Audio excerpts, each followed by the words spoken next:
आज ही Doubtnut app download करें। Doubtnut पर होगा अब आपके सभी मैथ्स, केमिस्ट्री, फिजिक्स और बायोलॉजी डाउट्स का सफाया। बस अपने क्वेश्चन की फोटो खींचो, उसे क्रॉप करो और तुरंत वीडियो सोल्यूशन पाओ। Download now. सवाल यहाँ पे कह रहा है name the functions of the following, यानी कि नीचे जो मुझे पार्ट्स दे रखे हैं मुझे उनके फंक्शंस के बारे में बात करनी है। सबसे पहला स्ट्रक्चर जो यहाँ पे बताया हुआ है वो है कॉर्पस ल्यूटियम।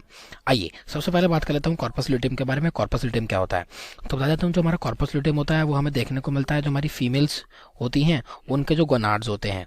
मैं यहाँ बात कर रहा हूँ किसके बारे में, ह्यूमंस के बारे में बात कर रहा हूँ पर्टिकुलरली। हाँ जी, तो फीमेल की गोनाड क्या होती है, फीमेल की गोनाड होती है ओवरी। तो ओवरी के अंदर हमें देखने को मिलता है कॉर्पस ल्यूटियम। आपको पता है जो हमारे गोनाड्स होते हैं वो क्या सिक्रेट करते हैं, वो बनाते हैं हमारे गैमीट्स को। बात हो रही है फीमेल के गोनाड की, तो गैमीट क्या बन रहा है, फीमेल का गैमीट बनेगा। फीमेल का गैमीट होता है हमारा ओवम। हाँ जी, तो ओवम बनाते हैं यहाँ पे। जो ओवम होता है वो हमारा बनता है फॉलिकल्स से। हाँ जी, फॉलिकल्स होते हैं हमारी ओवरी के अंदर, इनसे बनता है हमारा ओवम, यानी कि इसके अंदर प्रेजेंट होता है।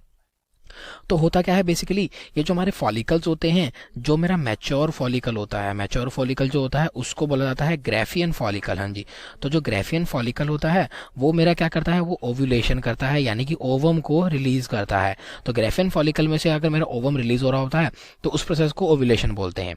तो ये जो ग्राफियन फॉलिकल है जब इसने ओवम को रिलीज कर दिया, देखिए आपको इस इमेज के द्वारा दिखाना चाहूंगा। ये इमेज देखिए, ये रहा मेरा ग्राफिन फॉलिकल। इसने क्या किया, इसने ओवम को रिलीज कर दिया। तो अब ये जो मेरा ग्राफिन फॉलिकल बचा है इसको क्या बोला जाएगा, इसको बोला जाएगा कॉर्पस ल्यूटियम। हाँ जी, तो ये रहा मेरा कॉर्पस ल्यूटियम। बात करनी थी मुझे इसके फंक्शन के बारे में। तो कॉर्पस ल्यूटियम का फंक्शन क्या होता है, ये सिक्रीट करता है हमारे एक हार्मोन को जिसको बोला जाता है प्रोजेस्टेरॉन। ये जो प्रोजेस्टेरॉन होता है ये हमारी पॉसिबल फर्टिलाइजेशन के लिए की, अब एग रिलीज हुआ है तो पॉसिबिलिटी तो है कि फर्टिलाइजेशन हो सकती है, जरूरी नहीं है होगी पर पॉसिबिलिटी तो होती है। तो पॉसिबल फर्टिलाइजेशन के लिए हमारा जो प्रोजेस्टेरॉन है वो हमारी एंडोमेट्रियम लेयर जो होती है, एंडोमेट्रियम लेयर किसकी होती है, हमारे जो यूट्रस की एंडोमेट्रियम लेयर होती है उसको प्रोजेस्टेरॉन क्या करता है, थिकन करता है। थिकन क्यों करते हैं, क्योंकि जो हमारा जाइगोट बनता है फर्टिलाइजेशन के बाद वो हमारा डेवलप करके इस एंडोमेट्रियम लेयर के ऊपर आके हो जाता है अटैच और अपना न्यूट्रिशन यानी कि अपनी डेवलपमेंट पूरी करता है। तो ये हमारी एंडोमेट्रियम लेयर का थिकन होना जरूरी होता है ताकि उसके ऊपर हमारा जो इम्प्लांटेशन है, हमारा जो डेवलपिंग एम्ब्रियो है वो उस पर इम्प्लांट हो सके। तो ये हो जाता है क्या, हमारे कॉर्पस ल्यूटियम का रोल। बात कर लेता हूँ बी पार्ट के बारे में। बी पार्ट है मेरा एंडोमेट्रियम। तो ये जो हमारी एंडोमेट्रियम होती है, देखिए ये जो दूसरी इमेज मैंने लगाई है ये मैंने एंडोमेट्रियम को दर्शाने के लिए ही लगाई है। ये देखिए एंडोमेट्रियम ये रही। तो बात यहाँ पे एंडोमेट्रियम किसकी, एंडोमेट्रियम की, ये मेरे फीमेल का जो रिप्रोडक्टिव ट्रैक्ट होता है उसमें एक पार्ट होता है जिसको बोला जाता है यूटरस। तो ये जो यूटरस होता है इसी की ही एंडोमेट्रियम की बात यहाँ पे हो रही है। अब एंडोमेट्रियम का फंक्शन क्या होता है यूटरस के अंदर, तो मैं बता देता हूँ। तो मैंने अभी आपको ऊपर बताया, ये जो एंडोमेट्रियम लेयर होती है इसके ऊपर जो मेरा एम्ब्रियो होता है, यानी जो डेवलपिंग एम्ब्रियो होता है, जो डेवलप कर रहा है अभी, वो आके क्या हो जाता है, वो आके हो जाता है अटैच। यानी कि इस अटैचमेंट को क्या बोला जाता है, इस अटैचमेंट को बोला जाता है इम्प्लांटेशन। हाँ जी, इम्प्लांटेशन हो जाती है यहाँ पे, यानी कि हमारी एंडोमेट्रियम की लेयर पे जाके डेवलपिंग एम्ब्रियो अटैच हो जाता है। और ये जो न्यूट्रिशन होता है हमारा मैटरनल बॉडी से जो भी आता है वो हमारा इस एंडोमेट्रियम लेयर से ही हमारे डेवलपिंग एम्ब्रियो के अंदर जाता है। तो इस प्रकार से हमारी जो एंडोमेट्रियम लेयर होती है वो हमारी इम्प्लांटेशन के लिए काफ़ी ज़्यादा ज़रूरी होती है। बात करना पसंद करूँगा सी पार्ट के बारे में जिसको बोला जा रहा है एक्रोसोम।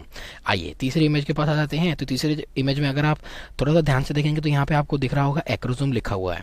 तो बात करूँ अगर तीसरी इमेज किसकी है, ये मेरे स्पर्म की इमेज है। हाँ जी, ये स्पर्म का स्ट्रक्चर है। स्पर्म क्या होता है, स्पर्म होता है हमारे मेल का गैमीट। हाँ जी, जो हमारे ह्यूमन मेल्स होते हैं उनका जो गैमीट है स्पर्म, उसका ये स्ट्रक्चर है यहाँ पे।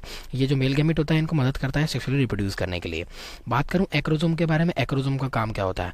अब आपको पता है ये जो स्पर्म है ये हमारा किसके साथ फ्यूज होता है, ये फ्यूज होता है हमारे फीमेल के गैमेट के साथ जो कि हमारा ओवम। तो होता क्या है, ओवम सराउंडेड रहता है लेयर्स से। हाँ जी, तो ये जो न्यूक्लियस होता है, ये न्यूक्लियर मटेरियल जो है हमारे स्पर्म के हेड का, ये फ्यूज होता है हमारे ओवम के न्यूक्लियस मटेरियल से। तो इसको पेनिट्रेट करना जरूरी होता है। तो जो एक्रोसोम होता है इसके अंदर हमें डाइजेस्टिव एंजाइम्स देखने को मिलते हैं। और ये जो डाइजेस्टिव एंजाइम होते हैं ये क्या करते हैं, हमारी जो ओवम की लेयर होती हैं उसको कर देते हैं डिसइंटीग्रेट। डिसइंटीग्रेट नहीं बोलूँगा, उसको डाइजेस्ट कर देते हैं ताकि हमारा जो स्पर्म है वो इसके अंदर पेनिट्रेट कर सके और ये यहाँ पे फर्टिलाइजेशन कर सके यहाँ पे। तो इसलिए जो एक्रोसोम है उसका काफ़ी ज़्यादा इंपॉर्टेंस होता है क्योंकि ये डाइजेस्टिव एंजाइम से भरा हुआ होता है।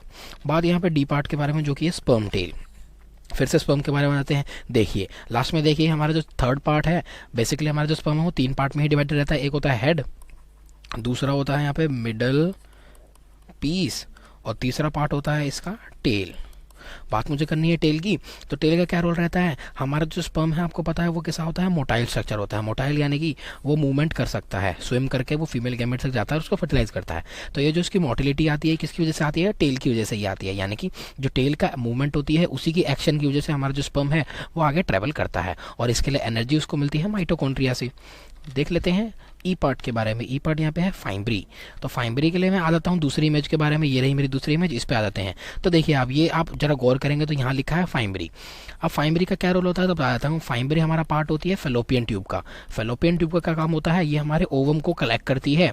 अब ये ओवम को कलेक्ट कहाँ से करती है? ओवम कहाँ बनता है? ओवरी से बनता है। तो ओवरी के अंदर से जो मेरा ओवम निकलता है उसको कलेक्ट करती है और हमारी फेलोपियन ट्यूब उसको लेके जाती है यूट्रस तक। तो जो सबसे पहले हमारा ओवरी से ओवम को कलेक्ट करता है वो हमारे कुछ टाइनी फिंगर लाइक प्रोजेक्शंस हैं। हाँ जी, टाइनी फिंगर लाइक प्रोजेक्शंस होती हैं, और इन टाइनी फिंगर लाइक प्रोजेक्शंस को क्या बोलते हैं? इन्हीं को बोला जाता है फाइम्ब्री। जैसे कि आप इमेज में भी देख सकते हैं, देखिए ये फिंगर लाइक प्रोजेक्शंस बाहर निकले हुए हैं, ये मेरे फेलोपियन ट्यूब का ही पार्ट है, और जैसे ही ओवम जो है वो मेरा यहाँ से आएगा वो इनके द्वारा रिसीव कर लिया जाएगा। तो इस हिसाब से यहाँ पे जो मेरे पांचों पार्ट हैं, पांचों के ही फंक्शन के बारे में मैंने आपको बता दिया है। Thank you. क्लास 6 से 12 से लेके नीट, IIT, जेई मेंस और एडवांस के लेवल तक 10 मिलियन से ज्यादा स्टूडेंट्स का भरोसा। आज ही डाउनलोड करें डाउटनेट ऐप या व्हाट्सएप कीजिए अपने डाउट्स 8400 400 400 पर।